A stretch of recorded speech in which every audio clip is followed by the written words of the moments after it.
सामने आई चीन की असली हकीकत। अपनी नौसेना पर उछलने वाले चीन की हालत हुई फुस।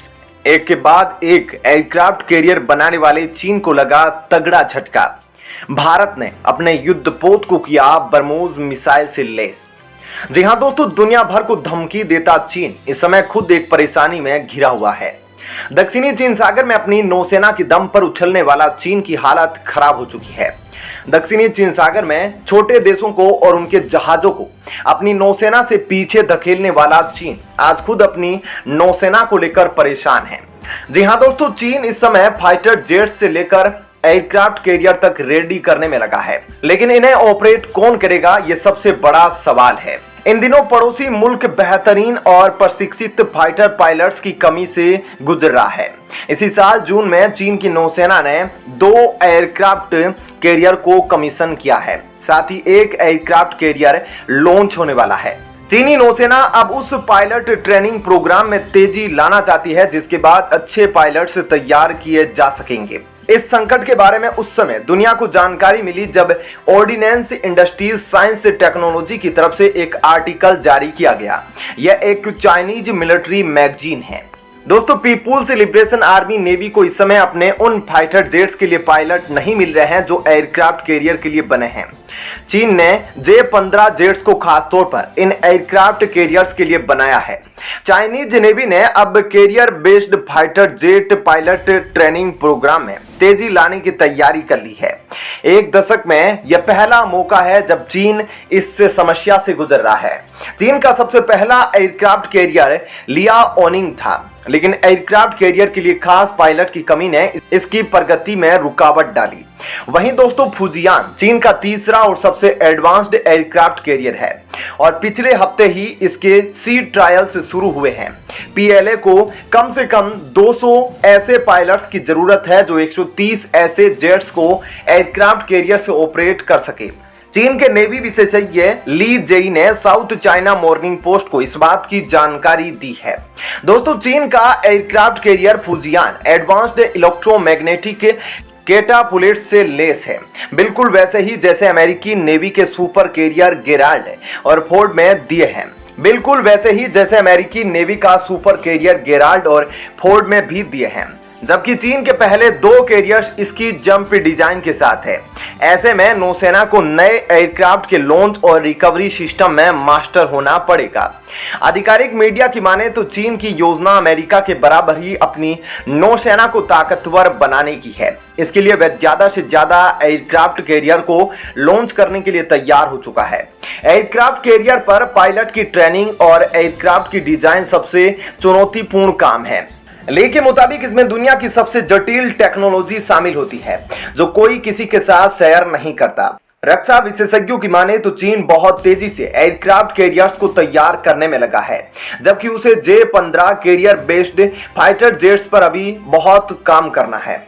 इन जेट्स को एयरक्राफ्ट कैरियर्स पर तैनाती के लिए बहुत वजनी करार दिया है। चीन नौसेना को काफी तीव्र गति से मॉडर्नाइज करने में लगा है। हर 1 या 2 महीने के अंदर चीन वॉरशिप को लॉन्च कर रहा है। दोस्तों, चीन की सरकारी मीडिया के मुताबिक साल 2020 से नौसेना ने हाई स्कूल से ग्रेजुएट्स कैडेट्स की सीधी भर्ती शुरू कर दी है। चीन नौसेना को काफी तीव्र गति से मॉडर्नाइज करने में लगा है। हर 1 या 2 महीने के अंदर चीन वॉरशिप को लॉन्च कर रहा है। दोस्तों, चीन की सरकारी मीडिया के मुताबिक साल 2020 में नौसेना ने हाई स्कूल से ग्रेजुएट्स कैडेट्स की सीधी भर्ती शुरू कर दी है। इनकी उम्र 16 से 19 साल है और नई पीढ़ी के नेवी पायलट की औसतन उम्र 20 साल निर्धारित है। नियमों के मुताबिक पहले के पायलट्स की तुलना में उन्हें 10 साल छोटा होना होगा। पीएलए नेवी ने वायुसेना की जगह अपने पायलट्स की ट्रेनिंग शुरू कर दी है। यांटाई में नेवल एरोनॉटिक्स यूनिवर्सिटी से इन पायलट्स को चुना जा रहा है। इसी तरह से अमेरिका भी नौसेना के पायलट्स को ट्रेनिंग देता है। लेकिन दोस्तों, सच तो यह है कि इन पायलट्स को भी तैयार होने में अभी काफी समय लगेगा। लेकिन वहीं दूसरी ओर चीन के नेवल जहाज निर्माण का कार्य रुक नहीं रहा है। वह इनको बना तो रहा है, लेकिन यदि इनको चलाने के लिए उस पर शिक्षित कौशल पूर्वक पायलट नहीं होंगे तो यह मात्र सिर्फ लोहे के जहाज बनकर रह जाएंगे। दोस्तों वहीं दूसरी तरफ भारत की डीआरडीओ ने एक के बाद एक नई मिसाइल का परीक्षण कर दुनिया के देशों में भारत का खौफ पैदा कर दिया है। जी हां दोस्तों, डीआरडीओ ने बीते मंगलवार को ओडिशा के तट से दूर परीक्षण केंद्र चांदीपुर से पोर्टेबल लॉन्चर से very short range air defence system missile को 2 सफल परीक्षणों का अंजाम दिया। दोस्तों very short range air defence system missile system एक man portable air defence system है जिसे डीआरडीओ के रिसर्च सेंटर इमरत हैदराबाद द्वारा अन्य डीआरडीओ प्रयोगशालाओं और भारतीय उद्योग भागीदारों के सहयोग से स्वदेशी रूप से डिजाइन और विकसित किया गया है।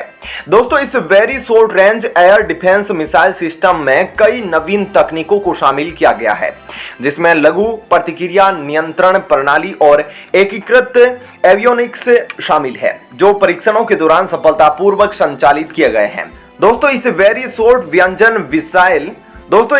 Short range missile defence system का फायदा यह होगा कि यह एक तो मैन पोर्टेबल सिस्टम है, अर्थात एक सैनिक भी इसको अपने कंधे पर लेकर कहीं भी जा सकता है, ऊंचे से ऊंचे दुर्गम से दुर्गम क्षेत्र पर, और वहां से खड़े होकर अपने इस man portable missile defence system से किसी भी हेलीकॉप्टर, ड्रोन, टैंक मात्र एक हमले में पूरी तरह से तबाह कर सकता है। ऐसे में दोस्तों इस man portable missile defence system की क्षमता तब और बढ़ जाती है जब जमीनी युद्ध होता है। उस समय एक आम सैनिक की क्षमता भी इस man portable missile defence system के कारण कई गुना बढ़ जाती है। वहीं दोस्तों दूसरी खबर जो आ रही है वह ब्रह्मोस मिसाइल से संबंधित है। दोस्तों हाल ही में रक्षा मंत्रालय ने नौसेना में बढ़ती क्षमता और नई चुनौतियों को देखते हुए युद्ध पोतों के लिए करीब 300 किलोमीटर की मारक क्षमता वाली ब्रह्मोस सुपरसोनिक क्रूज मिसाइलों की आपूर्ति के लिए गुरुवार को ब्रह्मोस एरोस्पेस प्राइवेट लिमिटेड के साथ 1700 करोड़ रुपए के समझौते पर हस्ताक्षर कर लिया है।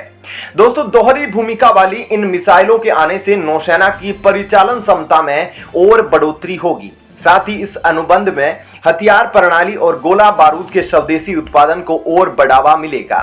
दोस्तों रक्षा मंत्रालय के एक प्रवक्ता ने बताया कि BrahMos aerospace private limited Bharat और रूस के बीच एक संयुक्त उद्यम है जो नई पीढ़ी की सतह से सतह पर मार करने वाली मिसाइलों को बढ़ाने में महत्वपूर्ण योगदान दे रही है। इन मिसाइलों में भूमि के साथ साथ जहाज रोधी हमलों के लिए उन्नत रेंज और दोहरी भूमिका निभाने वालों की क्षमता है। रक्षा उत्पादन में आत्मनिर्भर भारत अभियान को और प्रोत्साहन देते हुए रक्षा मंत्रालय ने BAPL से यह अनुबंध किया है। दोस्तों ब्रह्मोस मिसाइल ध्वनि की गति से लगभग 3 गुना तेजी से उड़ान भरती है। यह बड़े गैर परमाणु हथियारों के रूप में उभरी है। रूस द्वारा संयुक्त रूप से निर्मित ब्रह्मोस की सीमा को भी इसकी मूल रेंज 290 किलोमीटर से बढ़ाकर अब करीब 400 किलोमीटर कर दिया गया है। यही नहीं, इसकी रेंज 800 किलोमीटर करने पर भी तेजी से काम भारत सरकार कर रही है। दोस्तों चीन के साथ 28 महीनों से चल रहे टकराव के बीच ब्रह्मोस मिसाइल को सेना की टैंक, होवित्जर, सतह से सतह में मार करने वाली अन्य मिसाइलों के साथ तैनात किया गया है। दरअसल दोस्तों जमीनी क्षेत्र से भी ज्यादा भारत को अगर ब्रह्मोस मिसाइल की जरूरत है तो वह है समुद्री क्षेत्र में। दोस्तों जैसा कि आप जानते हैं कि भारत दक्षिण में तीनों तरफ से पानी से घिरा हुआ है। ऐसे में दोस्तों बंगाल की खाड़ी से लेकर अरब सागर और हिंद महासागर तक बड़ा जल क्षेत्र है जिसकी जिम्मेदारी भारतीय नौसेना के पास है। और दोस्तों जैसा कि देखा जा रहा है कि हिंद महासागर में लगभग कुछ वर्षों से चीन की आक्रामकता दिन पर दिन बढ़ रही है। जहां चीन ने सबसे पहले हम्बनटोटा को 99 सालों के लिए लीज पर लिया है तो वहीं जिबूती में चीन का अपना नेवल बेस है। इसके अलावा मालदीव में भी चीन अपना नेवल बेस बनाने की कोशिश कर रहा है। ऐसे में दोस्तों दुनिया की सबसे बड़ी और चौथे नंबर वाली महाशक्ति भारत की है। जिम्मेदारी बनती है कि चीन की आक्रामकता और उसके आक्रामकता से परेशान अन्य छोटे देश का बचाव भारत और चीन की आक्रामकता पर लगाम लगाए।